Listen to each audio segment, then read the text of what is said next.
오늘 드릴 말씀은 성리하게 하시는 하나님에 대해서 말씀을 드리겠습니다. 지난 주일에는 위로하시는 하나님에 관해서 함께 생각을 했습니다. 우리가 사는 이 세상은 끊임없이 도전해오는 그런 세상이라는 거 우리가 함께 살펴보았습니다. 이 세상은 평안한 것이 아니라 고난이 있고 환난이 우리들을 괴롭히고 공격하는 싸움의 현장과 같다. 이것을 말씀을 드렸습니다. 우리가 일생을 살아가면서 수많은 도전을 피할 수가 없습니다. 어릴 때 성장 과정에서부터 쉽지 않은 도전을 받습니다. 위험한 일도 겪고 또 예기치 못한 환난을 우리가 많이 당합니다.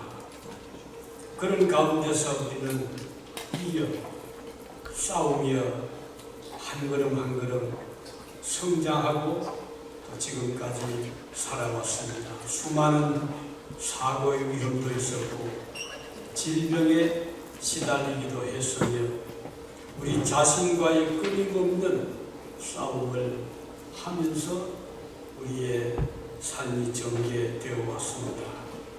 육체적인 이런 질병뿐 아니라 심적인, 영적인 그런 싸움도 여간 힘든 싸움이 아닙니다. 오늘 현대 사회는 정신적인 질환이 너무나 많은 사람들을 힘들게 하고 있습니다. 바울 사도는 이런 영적인 성도의 싸움을 가리켜서 에베소서 6장 12절에 이렇게 말씀했죠. 우리의 시험은 혈과 육에 대한 것이 아니요 정사와 권세와 이 어두운 세상 주관자들과 하늘에 있는 악한 영들에 관한 것이라 이렇게 말씀을 했습니다. 하늘에 있는 악한 영들이라는 것은 사탄을 말합니다. 성도의 싸움의 대상은 여러 가지죠. 불의와 불법과도 싸우죠. 불신과도 싸워야 하고 또 그럴 때마다 사탄은 우리를 공격을 합니다. 그들은 사람들로 하여금 하나님을 대적하게 하고 범죄하게 하며 멸망하게 하는 목표를 가지고 있습니다. 그러므로 사탄은 성도들이 타협할 수 있는 대상이 될 수 없습니다. 여러 가지 방법으로 사탄은 성도들을 위협하고 협박을 하죠. 그러나 하나님은 우리로 하여금 승리하게 이 모든 싸움에서 이겨나가도록 역사해 주십니다.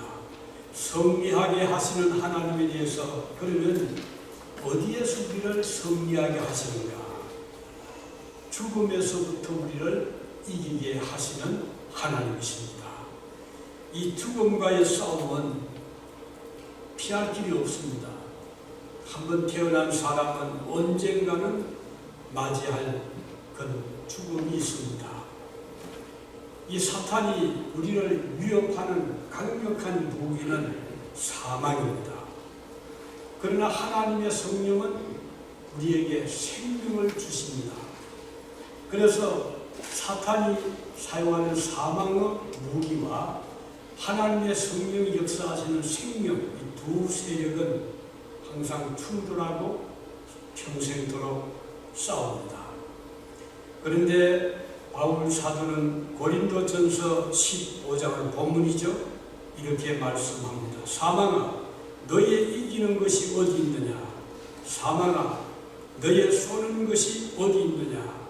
사망에 쏘는 것은 죄요, 죄의 권능은 율법이라. 이렇게 말씀을 하고 있습니다. 사단은 사람을 무너뜨리는 강력한 무기로 사망의 권세를 활용합니다. 누구나 죽음 앞에서 담대하게 싸울 수 있는 힘은 우리 인간에게는 없습니다. 그래서 위축을 당하고 무력하게 되고 무너지기 쉽습니다. 사탄이 이것을 잘 알기 때문에 죽음으로 우리들을 위협을 합니다. 그러나 바울은 계속해서 57절에 이렇게 말씀하죠. 우리 주 예수 그리스도로 말미암아 우리에게 이김을 주시는 하나님께 감사하노니 그러므로 내 사랑하는 형제들아 견고하게 흔들리지 말며 항상 주의 일에 더욱 힘쓰는 자들이 되라. 이는 너희 수고가 주 안에서 헛되지 않은 줄을 알미니라. 우리 주님께서 우리로 하여금 사망의 세력을 이기게 해주신다, 이렇게 말씀하고 있습니다. 그러므로 이 사망에서 오는 것이 우리 주님 앞에서는 꼼짝을 못합니다. 그리고 바울은 계속해서 58절에 내 사랑하는 형제들아 견고하며 흔들리지 말며 항상 주의 일에 더욱 힘쓰는 자들이 되라. 그랬어요. 우리가 이제 사망을 이겼기 때문에 이제 우리가 할 일은 주님의 일에 더욱 힘쓰는 자들이 되는 것입니다. 미국 제39대 대통령이었던 지미 카터 씨는 나중에 이제 암이 전신에 퍼졌다는 의사의 진단을 받았습니다.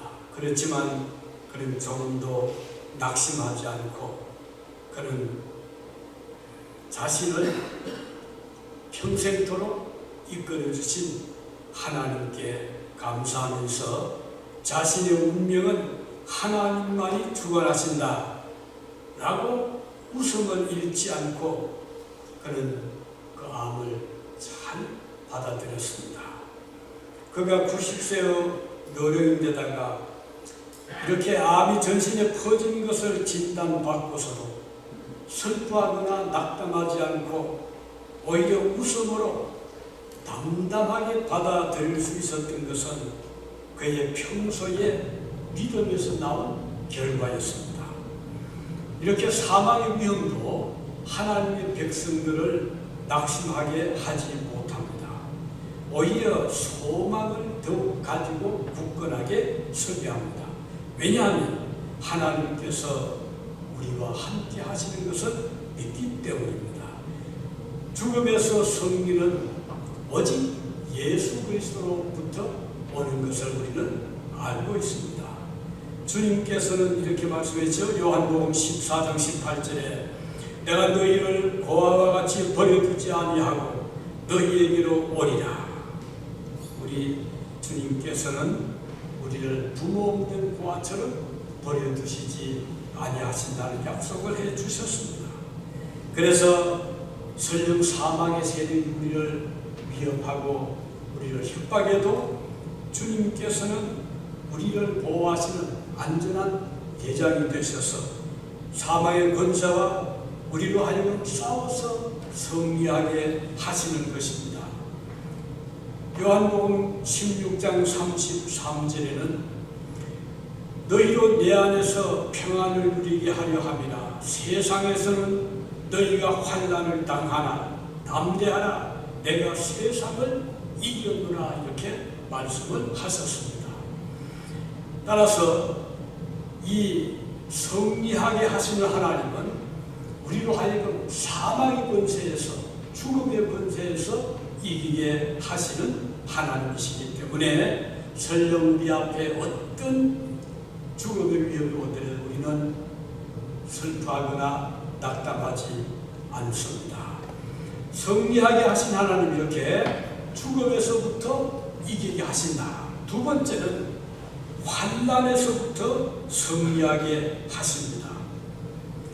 시편 50편 15절에 보면 환난 날에 나를 부르라. 내가 너를 건지리니 내가 나를 영화롭게 하리로다. 이렇게 말씀했습니다. 성도에게 닥치는 환난은 여러 가지 환난이 있죠. 직접적으로 사탄이 우리를 고생스럽게 고난을 가하기도 하지만 간접적인 방법으로 우리를 힘들게 할 때도 있습니다. 때로는 사람들을 통해서 우리를 흔들기도 합니다. 인간관계를 어렵게 만들어서 사람 사이에서 갈등을 겪게 하기도 합니다. 제자들, 예수님과 제자들 간에도 그런 경우도 있었잖아요. 어떤 때는 누가 더 크냐, 누가 높은 자리에 앉느냐, 이런저런 어려움이 있었습니다.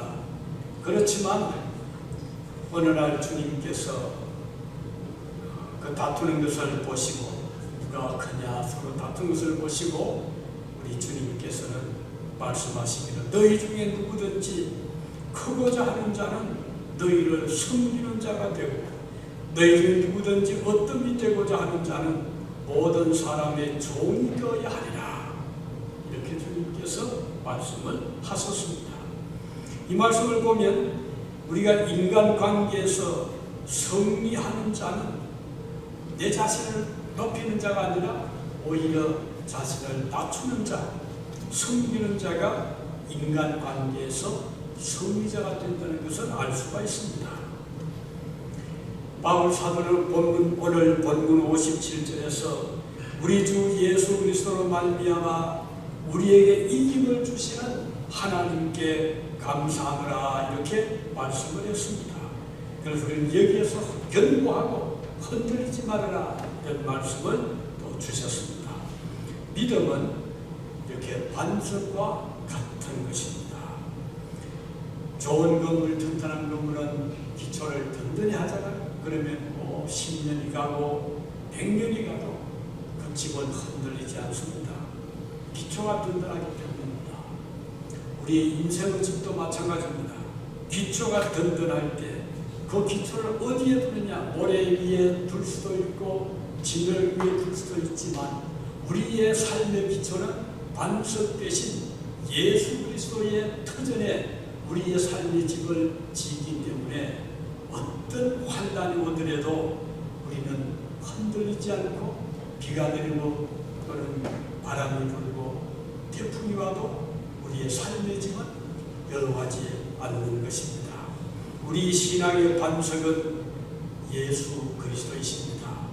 우리는 그분에게 뿌리를 내리고 믿음 생활을 하기 때문에 아무리 세상의 물결이 우리를 향해서 들이닥쳐도 환난의 바람이 불어도 우리는 넘어지지 않습니다. 오히려 더 그럴수록 견고하게 서게 되는 것이죠. 사람들의 주변에서 온갖 말들로 우리를 흔들어도 우리는 여기에 넘어가지 않습니다. 우리의 믿음 생활을 마치 깊은 강물처럼 위에서는 물결이 치고 바람이 불고 파도가 치지만 수심 깊이 물 속에는 잠잠한 것처럼 우리 주님께 뿌리를 내린, 주님께 기초를 둔 성도의 삶은 어떤 경우에도 흔들리지 않고 우리 자신을 지켜나갈 수가 있는 것입니다. 아브라함이 하나님의 영을 받고 고향 친척 집을 떠나라고 할 때 얼마나 당황했겠습니까? 한 번도 가보지 않은, 그리고 아는 사람도 없는 그런 곳으로 하나님이 지시하시는 곳으로 가라. 갈 바도 모르고 아브라함은 하나님의 영을 받고 고향 친척 아는 사람들 다 두고 고향을 떠났습니다. 그리고 다시 그곳으로 돌아오지를 못했습니다. 그러나 그는 한 가지 오직 믿음으로 순종하며 집을 떠났다고 했습니다. 오늘 우리들에게도 하나님께서 우리로 하여금 자리에서 일어나라, 좋아하는 것을 다 손절하고 끊고 나를 따르라 라고 말씀하실 때가 있습니다. 눈앞에 보이는 그런 좋은 일들이, 큰 이득이 있어도 하나님께서는 때로는 우리로 하여금 손을 떼라고 할 때가 있습니다. 하나님의 말씀을 따라 살려고 하면 힘들고 고생스럽게 보이는데도 불구하고 하나님은 그 모든 것을 뒤로하고 고생길이지만 따르려고 할 때가 있습니다. 이럴 때에 믿음의 기초가 견고하면 흔들리지 않습니다. 믿음을 굳게 하게 되는 것입니다. 그동안 쌓아왔던 모든 우리의 그 지난날의 세상적인 삶의 기초들을 다 포기하고 주님을 따를 수가 있는 것입니다. 따라서 오늘 저와 여러분들의 삶은 이렇게 기초를 든든히 하고 또 우리의 내면의 믿음을 굳건하게 하고 겉으로 보기에 화려하고 아름다운 세상의 기초를 두는 것이 아니라 오히려 사람들이 볼 때는 왜 저렇게 살아갈까?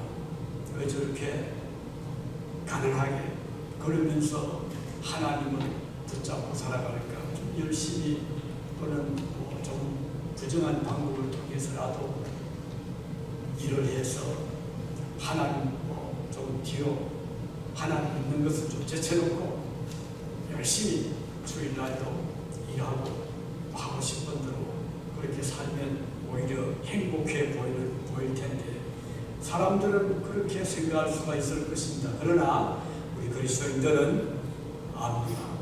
우리가 아무리 세상을 따라가고 세상 사람들이 좋아하는 것을 가장 우선적으로 두고 소유하는 것 또는 세상의 즐거움 이런 것들을 뒤로 미루고 주님을 바라보고 나아갈 때 비록 그것이 힘들어 보이지만 사람들이 좋아하지 않지만 우리 그리스도인들에게는 이것만큼 더 소중하고 귀하고 또 하나님의 뜻을 따르는 것이 우리는 알기 때문에 이 세상에 어떤 좋은 것도 어떤 세상이 주는 그런 땅 위의 약속도 우리는 부러워하지 않고 하늘나라 바라보고 믿음으로 살아갈 수 있는 것입니다. 자, 그래서 환난이 올 때 그때 성도의 신앙은 빛을 발하게 되는 것입니다. 평안할 때는 가령 날씨가 좋을 때는 온갖 꽃들이 만발하고 온갖 풀들이 자라지만 이제 가을 바람이 불고 눈이 내리고 할 때는 그때는 소나무라든지 대나무라든지 이런 그 절개를 볼 수가 있잖아요. 우리의 믿음 생활도 마찬가지입니다. 이 세상에 화려한 삶을 살아갈 때는 다 믿지 않는 자랑 먹는 자랑 참 차이가 없어요. 다 훌륭해 보이고 다 잘 나가고 그런데 언제 믿음의 그 가치가 드러나는가? 환난이 올 때입니다. 시련이 올 때입니다. 어려움이 올 때 신앙인은 낙심하지 않습니다. 절망하지 않습니다. 하나님을 원망하지 않습니다. 사람들을 원망하지 않습니다. 오히려 그럴 때에 하나님을 바라보고 조용히 기도하며 주님을 의지하고 그 환난을 잘 이겨나갈 수 있는 것입니다. 그래서 하나님은 그런 자에게 환난을 이길 수 있는 힘을 주신다. 자, 죽음도 이기게 하시고 환난도 이기게 하십니다. 그리고 여기에 그치지 않고 우리 그리스도인들에게는 이제 하나님께서 좋은 삶의 열매를 맺게 하심으로 승리하게 하시는 것입니다. 좋은 나무는 겉만 무성한 나무는 아니잖아요. 오히려 좋은 나무는 좋은 열매를 맺는 가뭄이 오고 때로는 바람이 불고 홍수가 젖음을 불고 이것들을 다 이겨내고 가을이 되어서 열매를 맺을 때 참 좋은 나무구나. 얼마나 그 농부에게 주인에게 기쁨을 주잖아요. 성도의 견고한 신앙, 흔들림이 없는 믿음은 환난의 바람이 불어올 때 그 진가가 드러납니다. 그때 열매를 맺는가? 우리의 믿음의 삶이 그런 것입니다. 우리가 평안하고 모든 일이 형통하고 우리 뜻대로 잘 될 때는 모든 사람들이 다 하나님을 찬양하고 또 기뻐하고 감사하지만 그러나 겨울이 오는 것처럼 어려운 때가 올 때 그때도 감사의 열매를 맺을 수 있는가? 그때도 하나님을 바라보는 그 믿음을 굳게 잡을 수 있는가? 하는 것이 중요한 것입니다. 우리에게 이김을 주시는 그리스도를 믿는 성도가 바라보는 그 목적지는 바로 좋은 열매를 맺는가, 주님의 일에 더욱 힘쓰는 자가 되는가 하는 것입니다. 우리가 그리스도를 믿고 이 세상에서 평안하게 사는 이게 우리의 목적은 아니거든요.